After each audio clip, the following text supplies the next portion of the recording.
The royal seal had not yet cooled upon the parchment before Tobias Granville, the Duke of Ashbourne, was already in his carriage, jaw set like iron, dark eyes fixed upon nothing, and yet upon everything at once. The decree from His Majesty had arrived that morning. 3 lines, brief, imperious, and utterly devastating, in the manner that only royal correspondence can be devastating. The kind of communication that does not request, does not suggest, but simply declares, as though the king himself had grown weary of the very concept of other men's choices. The Duke of Ashbourne was to marry Lady Araminta Wexford forthwith by order of the Crown. Tobias had read it 4 times. Each time the words seemed to grow larger on the page, each syllable pressing itself more firmly into the fabric of his considerable pride. He had set the letter down upon his mahogany desk, and then he had picked it up again, as though a 5th reading might somehow change the ink. It did not. Those who knew Tobias Granville knew one immutable truth about the man. He did not take orders, not from Parliament, not from his peers, not from the mothers of ambitious daughters who had spent entire seasons positioning their girls like chess pieces across the drawing rooms of Mayfair. And certainly, God help the soul who tested it, not from any woman alive. And yet, here he was. His carriage wheels struck the cobblestones of Mayfair at a pace that made his driver uneasy, the grey November morning pressing low over London's rooftops, the air carrying the cold metallic promise of approaching sleet.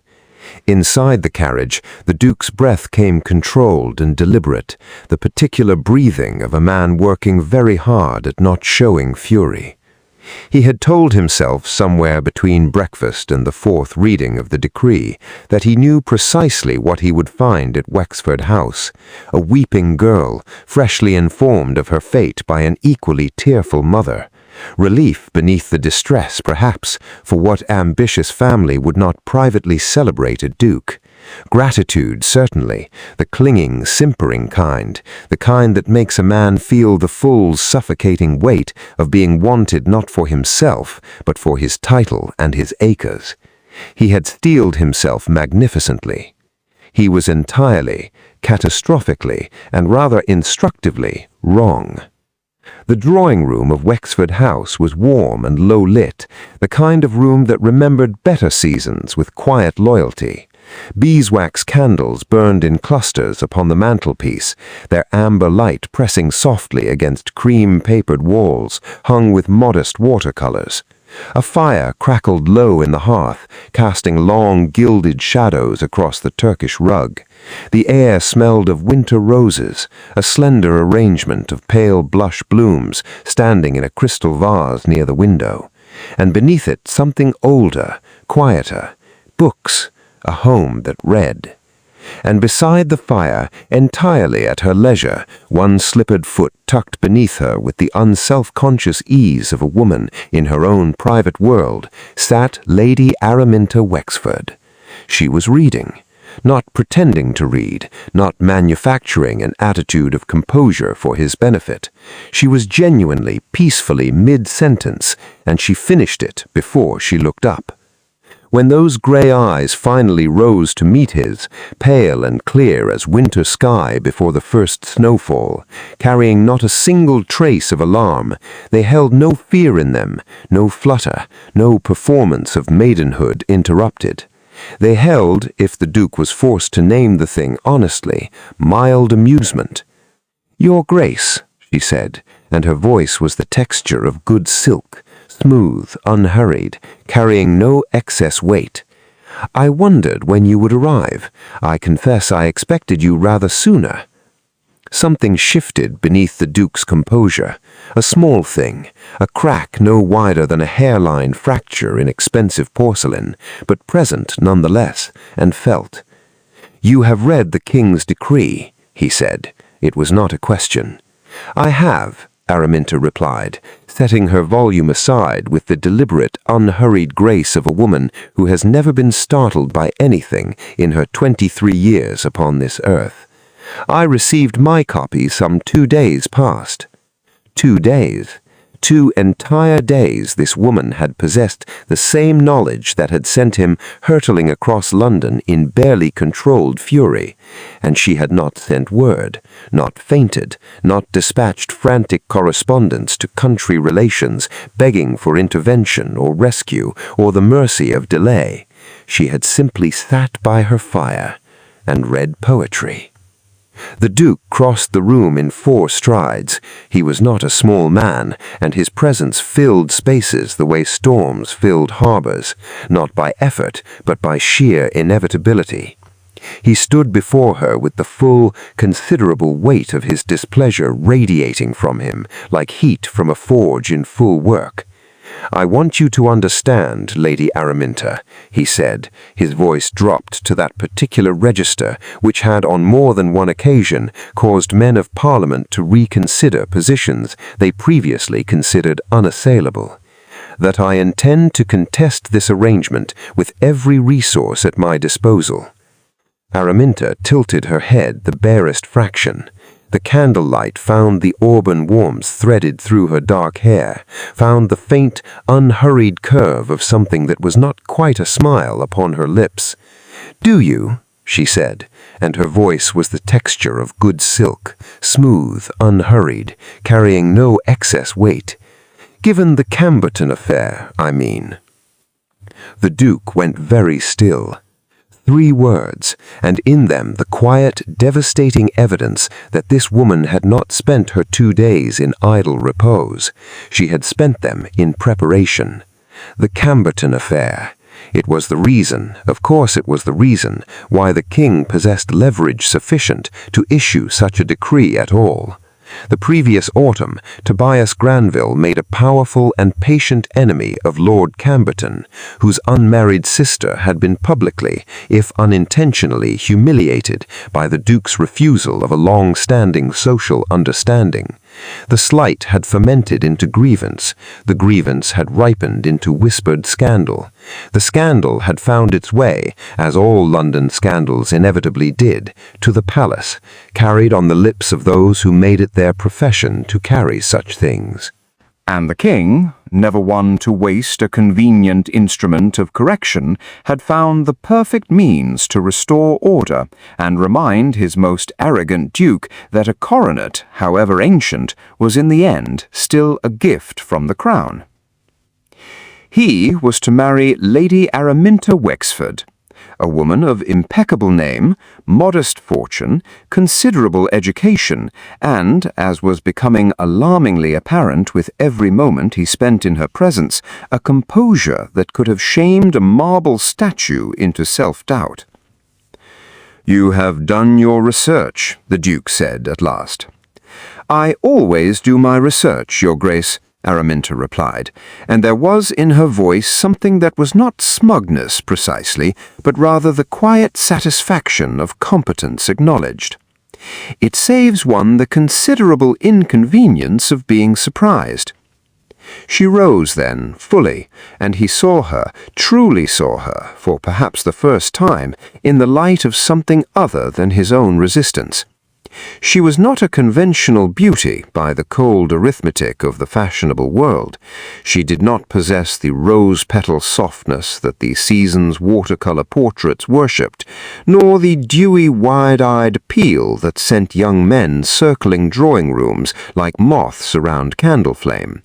But there was in her bearing something that required no season to establish itself.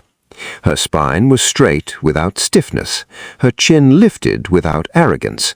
She met his gaze, the gaze that had unnerved men twice her age, with the quiet steadiness of someone who had long ago made a private peace with not requiring anyone's approval.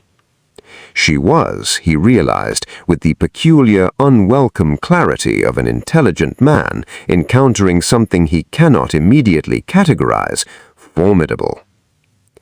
"I will not be made a fool of in this," the Duke said.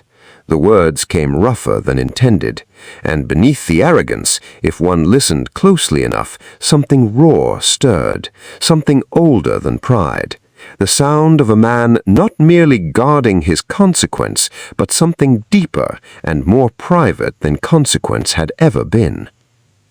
Araminta was quiet for a moment. A log shifted in the hearth behind her. When she spoke, her voice had shed its edge of amusement entirely, replaced with something he had not anticipated from her at all. Gentleness. "I have no interest whatsoever in making you a fool, Your Grace," she said. "I would ask only that you extend me the same courtesy." The engagement was made public within a fortnight. Society received it as society receives all such gifts, with ravenous, barely restrained delight. Speculation burned through every drawing-room, every supper-table, every cold carriage making its way between engagements in the early dark of November evenings. That the king had compelled the matter was whispered freely enough. What was less certain, and therefore far more deliciously interesting, was the precise nature of the woman who had been placed so deliberately in the Duke of Ashbourne's formidable path. Lady Araminta Wexford was not a debutante, not fresh from the schoolroom, not making her first trembling curtsy before society's assembled judgment. She was 23, self-possessed, previously unattached despite 2 respectable offers, and possessed of a reputation for quiet, irrefutable intelligence that some of the ton found admirable and others found faintly unsettling, as though a woman with opinions were a riddle they had not agreed to solve. They watched her. At every assembly, every supper, every frost-bright promenade along the gravel paths of the park. They watched with the particular hunger of people who believe they know how a story must end and are waiting impatiently for the heroine to comply. They watched for the cracks, for the trembling lip behind the ivory fan, for the particular stillness of a woman enduring what she cannot escape. They found none. What they found, week after week, to their growing bewilderment, was a woman who appeared in ways that were difficult to name precisely and therefore impossible to dismiss, to be prevailing. Not against the Duke, strictly. No one was said to prevail against Ashbourne. He remained at every public occasion as cold and controlled as winter marble, escorting Lady Araminta with mechanical correctness, addressing her with a measured, frost-edged politeness that never warmed past a certain invisible line he appeared to have drawn for himself in advance. The evening at the Hartfield Assembly, when Lord Pelham, a man with a slow, calculating smile and a well-established manner of pressing his attentions into spaces where they had not been invited, had cornered Lady Araminta near the eastern corridor as the card-rooms emptied of their noisier company. No one witnessed precisely what had passed between them. But they witnessed the Duke cover the length of the assembly room with steps so quiet and so purposeful that most did not register his approach until he was already at her shoulder, one hand resting with the lightest possible touch at the small of her back, and Lord Pelham discovering, with the expression of a man who has suddenly recalled an urgent appointment in another county entirely, that he had somewhere else to be. Araminta had not looked up at the Duke with gratitude. She had looked at him with something far more arresting. Recognition, as though she had always known he would come, and had been mildly curious only about the timing.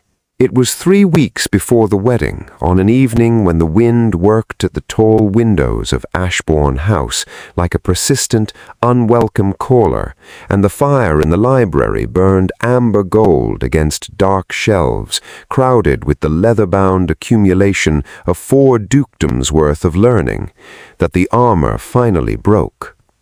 The Duke had been watching her read again. She did this, filled his silences not with nervous conversation, not with the tireless brightness that most women deployed in his company, as though determined to illuminate a room that had not requested illumination. She simply read, unhurried and self-contained, entirely at peace in the private country of her own mind. The firelight moved across the pages of her book.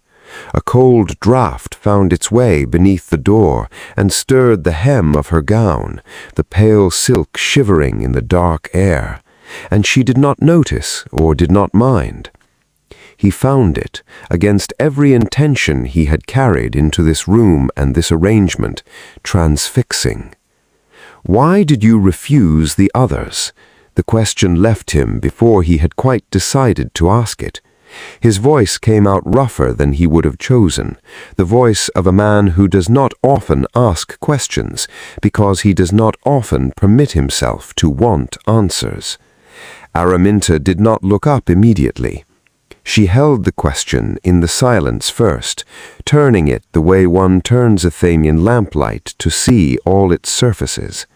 Then she met his eyes, and the firelight, for just a moment, turned her winter-gray gaze to something almost warm. "Because they wanted a mirror," she said, simply and without rancor of any kind.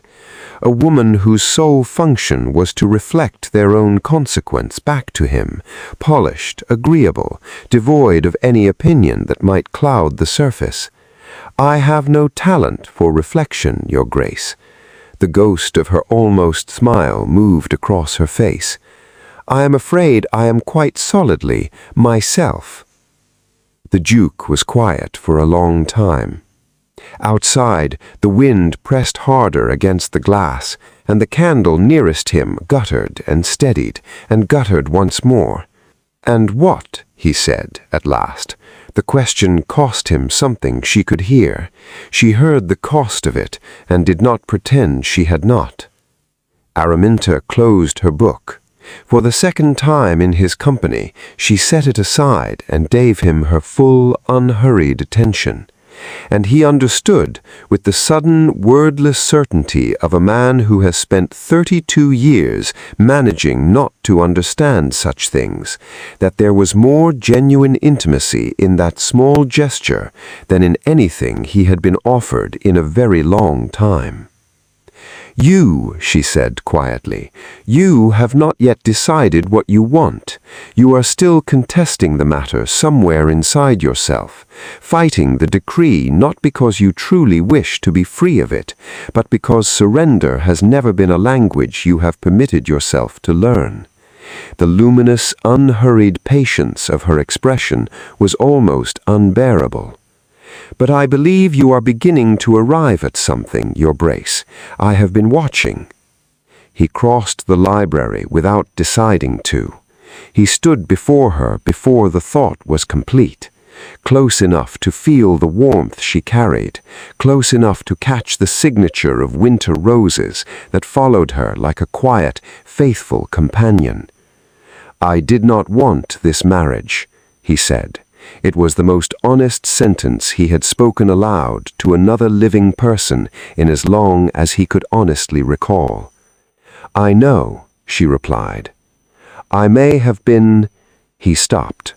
He was a man who dismantled things rarely and badly, and the thing he was dismantling now had been built carefully over 3 decades of deliberate, self-protective construction. "I may have been wrong, Lady Araminta, about a great deal." Araminta rose from her chair. She did not reach for him. She did not close the remaining distance with any haste. She stood before him as she had always stood before everything in her life, steady, unhurried, luminous with the particular unperformable radiance of a woman who has known since the first page how the story ends, and had had the patience and the grace to let it be told at its own pace. "Your Grace," she said softly, and her voice in the amber dark of the library was the most honest sound he had ever heard. "I have been ready since the morning I received that letter. I was only ever waiting for you to catch up." He reached for her hand. She let him take it. and somewhere far across the city, in the warmth of the palace, the King of England slept deeply and without the smallest trace of concern, the serene sleep of a man who has always known precisely what he is doing. While outside the windows of Ashbourne House, unannounced and unhurried, the first snow of winter had quietly and irrevocably begun to fall.